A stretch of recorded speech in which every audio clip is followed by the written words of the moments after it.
Halo teman-teman, perkenalkan kami dari kelompok perbankan. Kami terdiri dari 3 orang, ada saya sendiri Irfan, ada teman saya lagi satu namanya Aris, dan satu lagi ada namanya Nuril.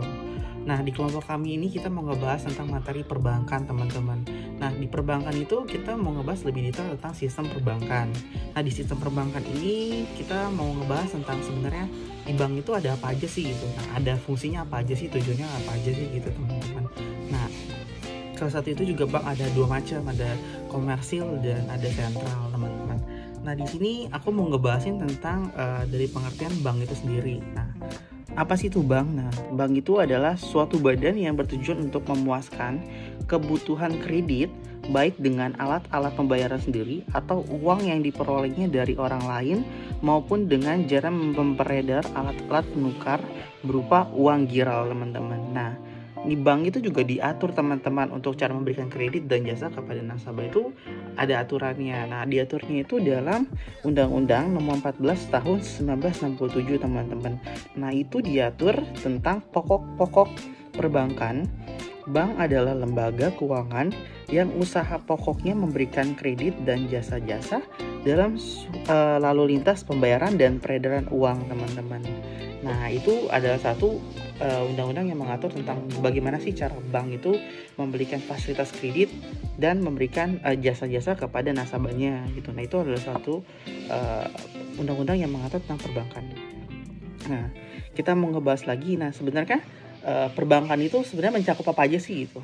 Nah, jadi sebenarnya kalau di bank ini dia tuh mencakup tentang kelembagaan, kegiatan usaha, serta cara memproses dalam pelaksanaan kegiatan usahanya. Nah, itu juga diatur dalam pasal 1 ayat 1 Undang-Undang Nomor 10 Tahun 1998.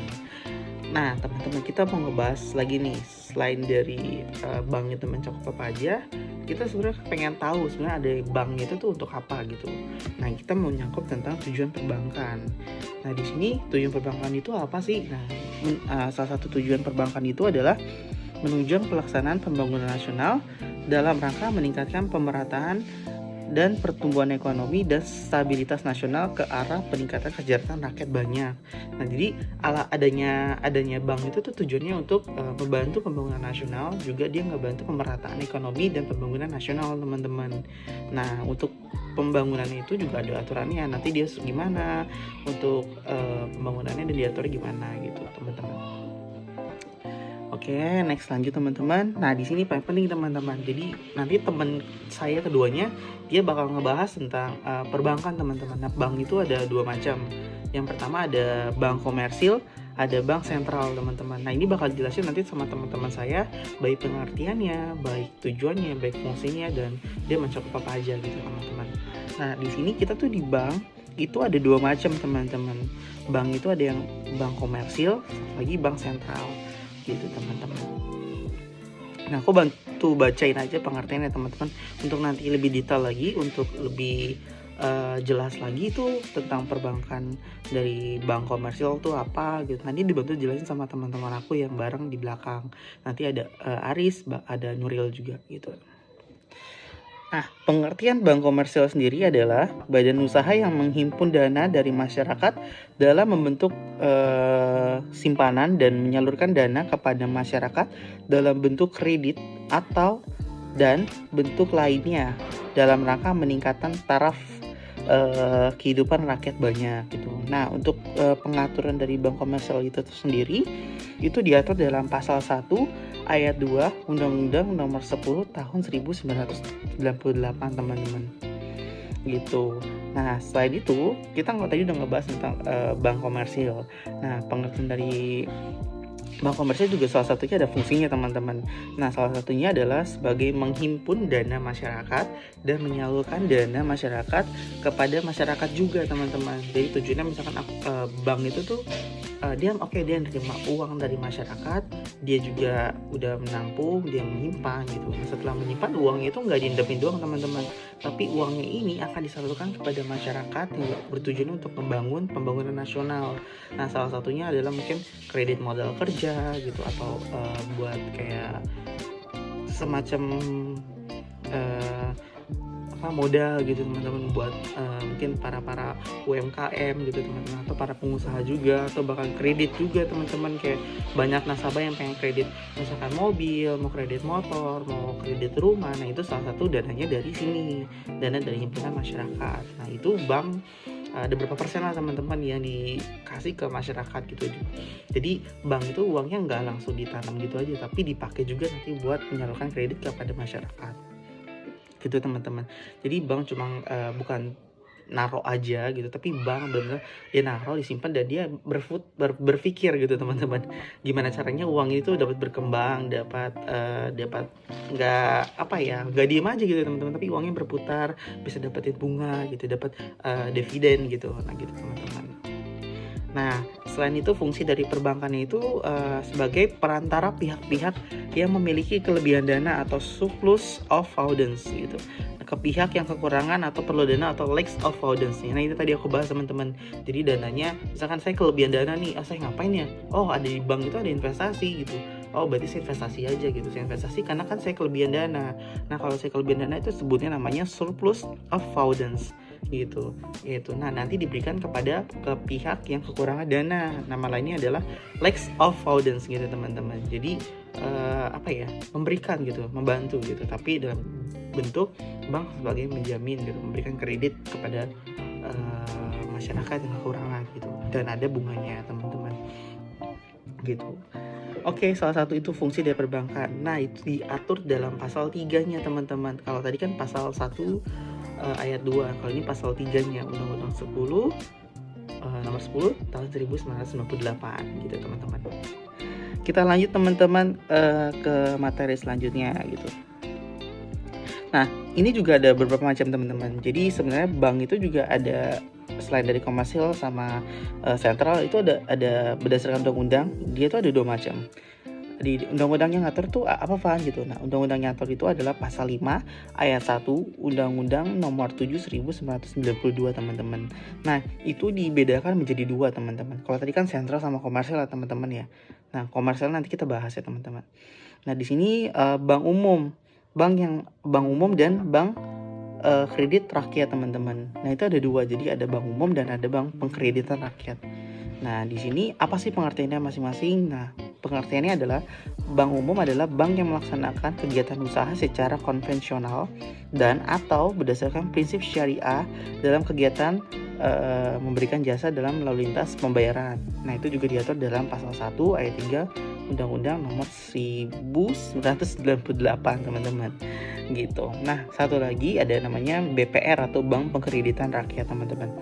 Nah apa sih pengertiannya? Nah kalau pengertian ini sendiri adalah bank yang melaksanakan kegiatan usaha secara konvensional atau berdasarkan prinsip syariah dalam kegiatan tidak memberikan jasa lalu lintas pembayaran. Nah kalau ini diaturnya pasal 1 ayat 4 Undang-Undang nomor 10 1998 teman-teman gitu teman-teman. Jadi tadi aku udah bahas tentang bank komersil, bank sentral. Nah aku cuma ngebahas detail garis besarnya aja. Nanti setelah ini akan dibahas sama temanku Aris dan Nurel. Mereka bakal ngebahas lebih detail lagi tentang apa sih bank sentral, apa sih itu bank komersil teman-teman, fungsinya untuk apa gitu. Jadi dari aku cukup sekian. Mungkin kalau ada salah kata atau ada yang kurang jelas, minta maafkan ya teman-teman. Dan jangan lupa teman-teman dibantu like dan subscribe ya teman-teman untuk tugas. Matur suwun, nggih, bye.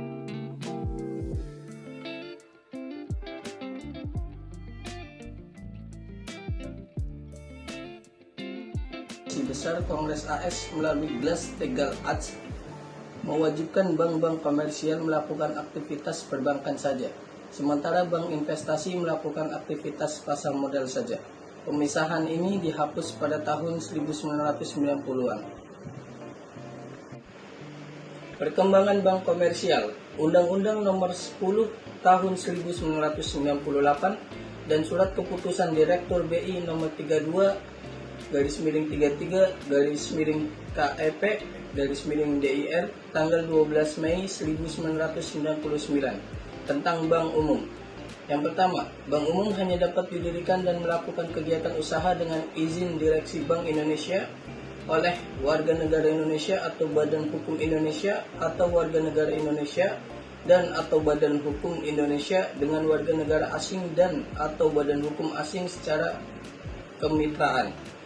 Yang kedua, modal disetor untuk mendirikan bank ditetapkan sekurang-kurangnya 3 triliun rupiah.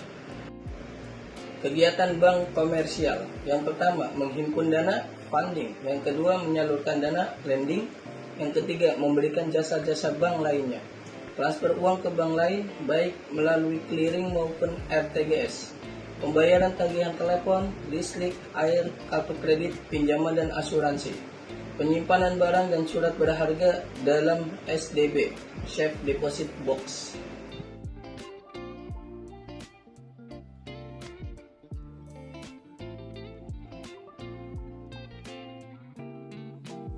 Bank sentral, lembaga negara yang mempunyai wewenang untuk mengeluarkan alat pembayaran yang sah dari suatu negara, merumuskan dan melaksanakan kebijakan moneter, mengatur dan menjaga sistem pembayaran, mengawasi perbankan, serta menjalankan fungsi sebagai leader of the last resort. Bank Sentral Indonesia adalah Bank Indonesia. Penjelasannya UUD 45 Pasal 3 Ayat 3. Bank Indonesia adalah lembaga negara yang independen, bebas dari campur tangan pemerintah dan atau pihak-pihak lain. Bank Indonesia merupakan badan hukum berdasarkan UU No. 23 tahun 1999. Fungsi Bank Sentral: 1. Melaksanakan kebijakan moneter dan keuangan. 2. Memberikan nasihat kepada pemerintah di bidang moneter dan keuangan. 3. Melakukan pengaturan, pembinaan, dan pengawasan perbankan. 4. Sebagai banker bank. 5. Memelihara stabilitas keuangan nasional. 6. Melancarkan pembiayaan pembangunan ekonomi. Yang ke-7, mendorong pengembangan sistem perbankan yang sehat. Tujuan dan tugas pokok Bank Indonesia. 1. Tujuan mencapai dan memelihara kestabilan nilai rupiah. Yang kedua, tugas pokok menetapkan dan melaksanakan kebijakan moneter, mengatur dan menjaga kelancaran sistem pembayaran. Yang ketiga, mengatur dan mengawasi bank. BI sebagai pelaksana kebijakan moneter. 1. Menetapkan sasaran moneter dengan memperhatikan sasaran laju inflasi. Yang kedua, pengendalian moneter. Poin yang pertama, operasi pasar terbuka OPT, rupiah dan valuta asing. Penetapkan tingkat diskonto, penetapan cadangan wajib minimum, pengaturan kredit atau pembiayaan. Yang ketiga, melaksanakan kebijakan nilai tukar berdasarkan sistem nilai tukar yang telah ditetapkan. Yang keempat, mengelola cadangan devisa.